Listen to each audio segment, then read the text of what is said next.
Donc, dans ce tutoriel, on va voir comment mettre en place un tiroir de navigation dans Android. Donc, on va commencer tout de suite en partant un nouveau projet dans Android Studio. Alors, on va faire un projet qu'on va appeler tiroir navigation. On va voir que le tiroir est principalement utilisé pour la navigation dans une application. Alors ici, bien important, on va demander à aller jusqu'à l'API 8. En fait, un des intérêts de la solution qu'on va voir, c'est d'être fonctionnel sur 100% des appareils Android qui sont actuellement utilisés sur le Google Play Store. Alors évidemment, c'est toutes les applications qui vous intéressent parce que si vous développez une application, il faut que quelqu'un ait le Play Store pour pouvoir l'installer. On va cliquer sur Next ici. On va partir avec une activité vide. On va voir qu'on pourrait rajouter un drawer sur n'importe quelle activité. Et puis laisser Android créer notre classe et créer un fichier de layout de base. Donc derrière, on a un émulateur d'une Nexus 7 qui va nous servir à simuler l'exécution de notre application.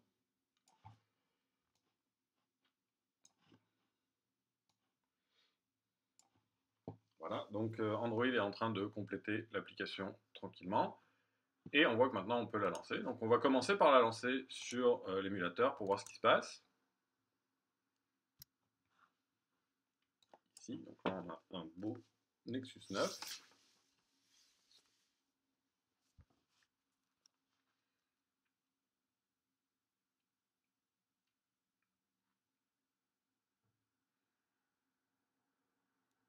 Ça build, ça prend un certain temps.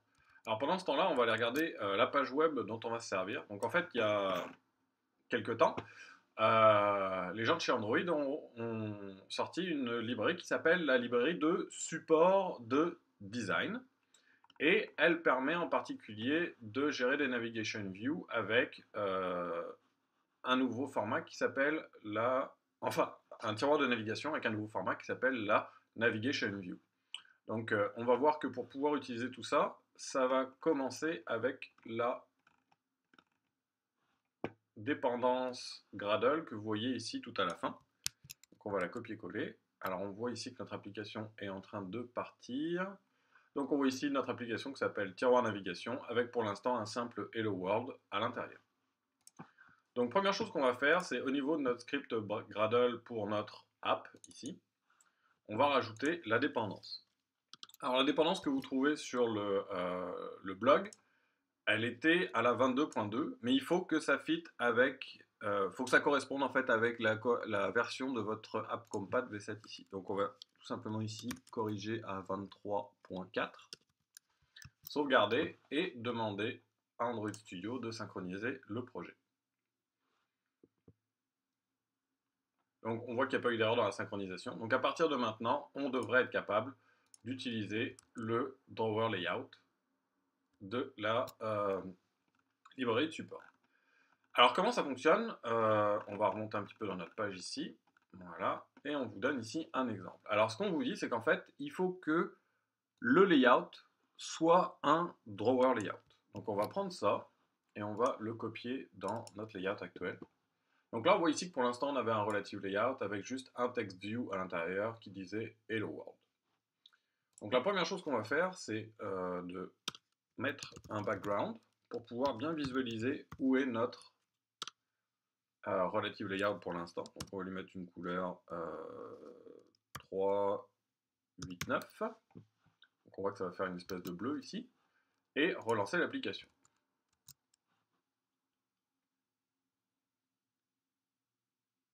On attend un petit peu, on voit que ça travaille ici. Ça devrait pas tarder.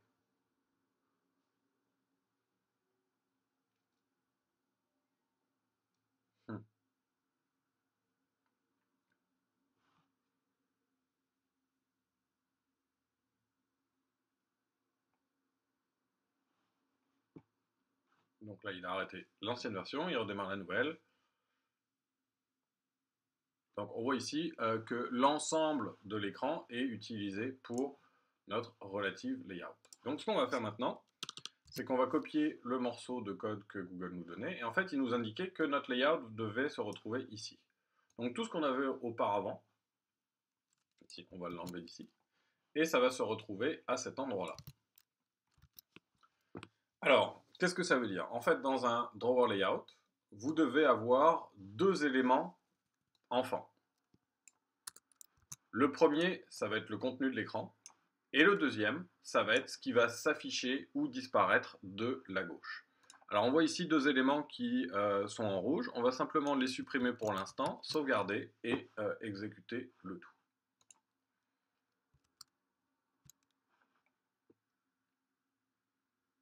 Donc là on nous dit que les changements ont été repris. Alors on va ici se mettre avec la souris, cliquer, et on va se rendre compte que, oh, il y a quelque chose qui vient d'apparaître, c'est notre tiroir de navigation. Donc en fait, simplement en mettant un drawer layout, on a le comportement qu'on voulait, c'est-à-dire avoir quelque chose qui est à gauche, qui disparaît et qui réapparaît. On n'a écrit absolument aucun code pour l'instant, mais on a obtenu ça. Alors ce qu'on va faire ici, c'est qu'on va enlever Android et Tools.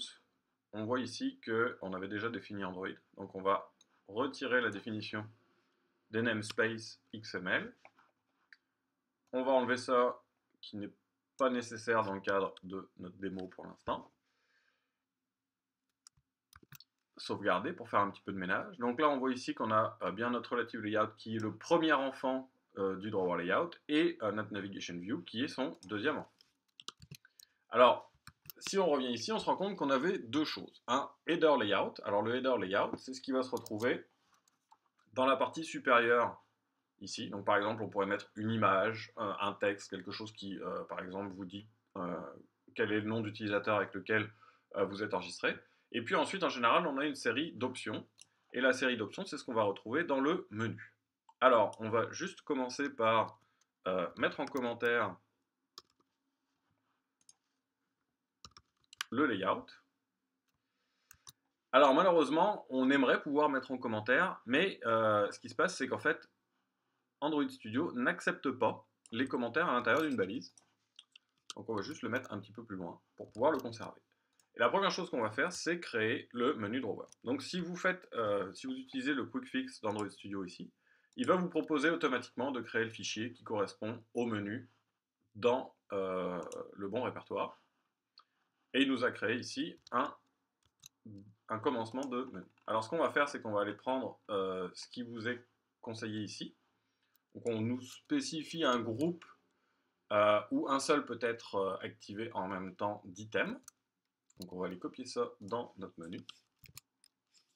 Bon. Voyons. Ici, donc, on copie et ici, on colle. Alors évidemment, il y a quelques petits problèmes. Par exemple, ici, on fait référence à un item, un icône que nous n'avons pas ici. Alors, pour l'instant, j'ai qu'un seul icône dans Meetmap qui est l'icône de lancement d'Android. Et puis ici, on nous spécifie des strings, donc ça serait pour avoir une version internationalisée de la chaîne de caractères. Donc pour faire simple, on va juste l'appeler B ici, et ici, A et B. Puis pour le deuxième, on va enlever l'icône pour voir quelle est la différence. Donc on vient de simplement définir un menu Android, et normalement, il va l'intégrer dans notre drawer à partir de maintenant.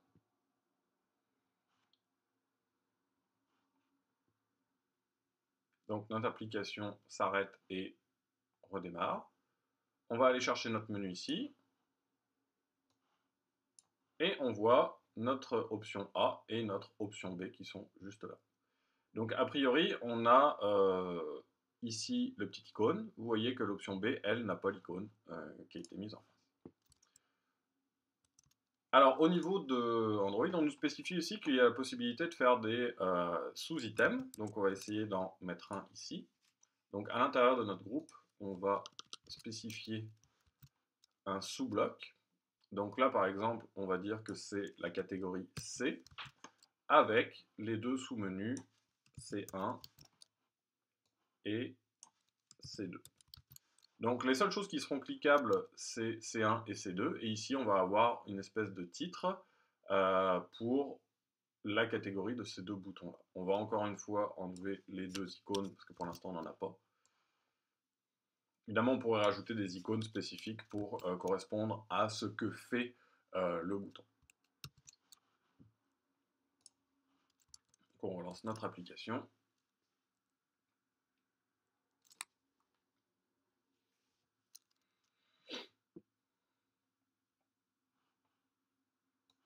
Et maintenant, on a A, B, ici une sous-catégorie C, mais on voit qu'elle n'est pas cliquable, et C1 et C2 qui seront cliquables.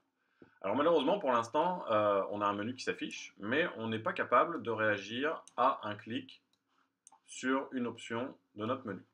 Donc ici, on aimerait pouvoir afficher quelque chose ou faire quelque chose quand on appuie sur C1 ou C2. Donc là, on va sortir du XML et on va aller dans le code. Ce qui va se passer, c'est qu'on veut avoir accès à l'objet Navigation View. Donc la Navigation View, pour mémoire, on l'a définie ici. Donc c'est cette Navigation View ici. Et pour pouvoir y avoir accès à partir du code, il va falloir qu'on lui associe un identifiant. Donc on va ici lui déclarer un identifiant. On va l'appeler nav_view. Voilà. Donc maintenant qu'on a ce nom-là, ici, on va pouvoir y faire référence dans le code. Donc on va essayer d'aller récupérer notre navView en faisant un findViewById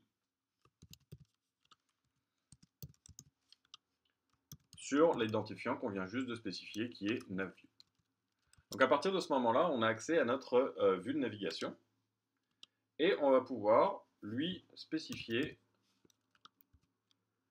un Navigation Item Selected Listener. Donc en gros, un objet qui va réagir à chaque fois qu'on va appuyer sur un item dans notre menu.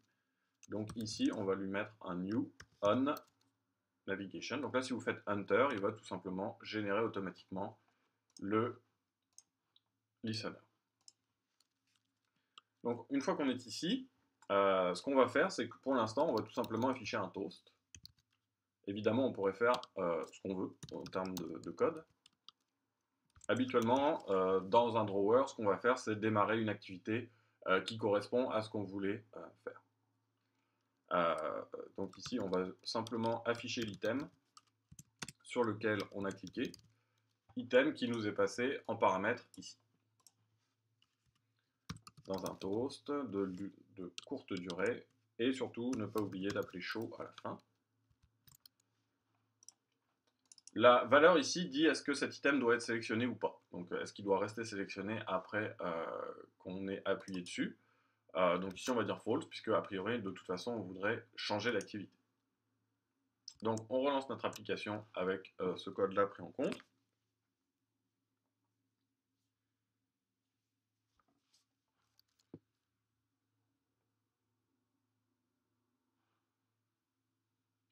On va aller chercher notre tiroir, on appuie sur B et on voit ici qu'on a item B qui est affiché. On appuie sur A, on voit ici qu'on a item A affiché. C1, item C1 affiché. Alors évidemment, là on a un comportement intéressant. C'est sûr qu'on aimerait ne pas avoir le A qui est sélectionné en partant. Donc on va retourner dans notre drawer et s'assurer ici qu'on enlève le checked true qui en fait dit qu'il doit y avoir cette option-là qui apparaît comme sélectionnée au départ. Donc je vous rappelle, ça c'était le code qu'on avait copié à partir du blog de Google. Et on se retrouve... Oups. Est-ce qu'il est reparti ?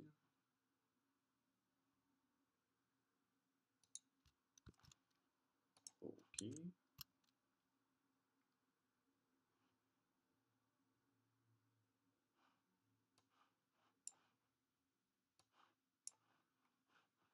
Il faut peut-être juste enlever ceci.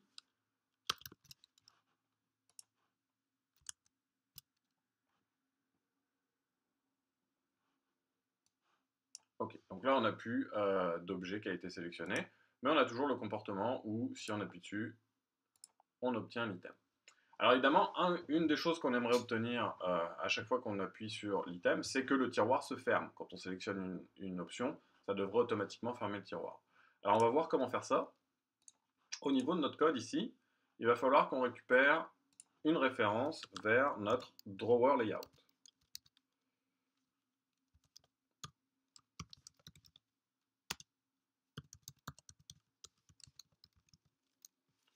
Alors encore une fois, ça va se faire avec un FindView by ID. Sauf qu'évidemment, pour l'instant, on n'a pas fixé le ID correspondant. Donc on va simplement écrire drawer layout ici. Et avant que ça fonctionne, il va falloir aller assigner ce drawer layout là, cet identifiant là, dans notre fichier. Donc le drawer layout, c'est celui qu'on va retrouver tout en haut ici. Donc on va lui associer un ID.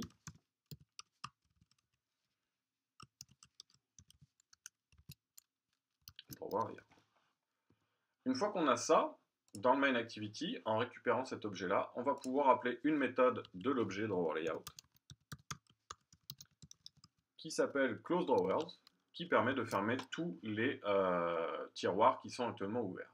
Alors on va nous demander ici de déclarer drawer layout comme final pour être sûr que la référence pointe toujours vers le même objet.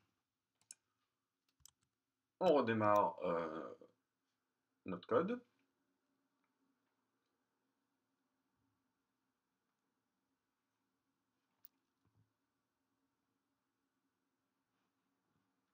On va chercher notre menu. Des fois, ça résiste un peu. On appuie sur C1 et on se rend compte que maintenant on a l'item et le menu se ferme à chaque fois. Donc évidemment, normalement, quand on arrive sur le menu, on pourrait exécuter d'autres codes que d'afficher simplement un toast, comme par exemple partir une autre application, changer des éléments dans l'affichage principal, etc., etc. Alors pour finir, on va quand même regarder comment ici on peut spécifier un layout d'en-tête. Donc ici, à partir du moment où on passe un app header layout, on peut lui passer n'importe quel fichier de layout. Donc ici, ce qu'on va faire, c'est tout simplement créer un fichier de mise en page qui s'appelle drawer header, qui contiendra simplement un linear layout. Et dedans, on va mettre un simple text view dont la largeur va être match parent et la hauteur va être wrap content. Donc autrement dit, on s'adapte à la hauteur du texte et à la largeur du texte. Donc on va commencer avec ça. Et puis dedans, on va mettre un texte.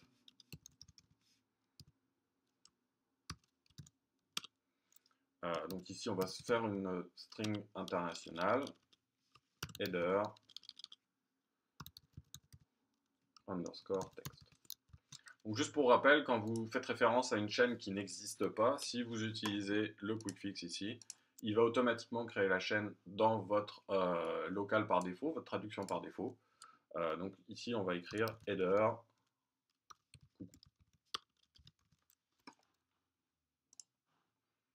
Pour bien visualiser, on va lui donner une couleur de fond à notre text view avec l'attribut background. On va lui donner une couleur 963 en hexadécimal, ce qui fait une espèce de brun. Donc on redémarre notre application ici. On attend un petit peu que les changements soient pris en compte.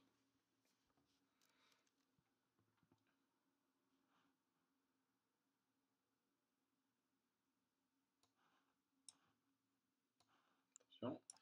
Alors, ce qu'on voit ici, c'est qu'à partir du moment où on a mis le drawer header, on a une partie du tiroir qui a disparu.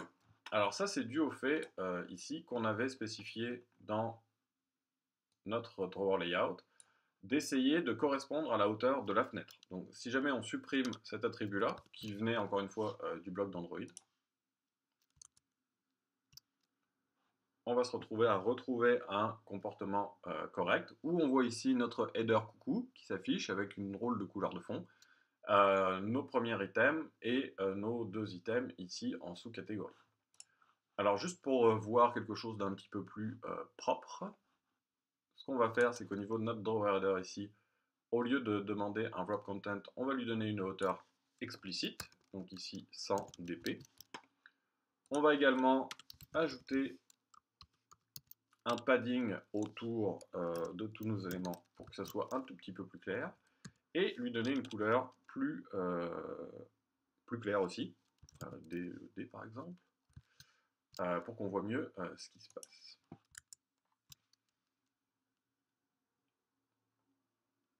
Donc ici, on voit notre header coucou qui se retrouve dans une zone où on pourrait appliquer n'importe quel layout. On pourrait faire un linear layout à l'intérieur, placer des éléments, réagir au clic sur les éléments, etc. On va aller compléter notre drawer ici pour simplement rajouter la même icône à tous les endroits. Évidemment, on pourrait faire référence à des icônes différentes pour voir ce que ça donne.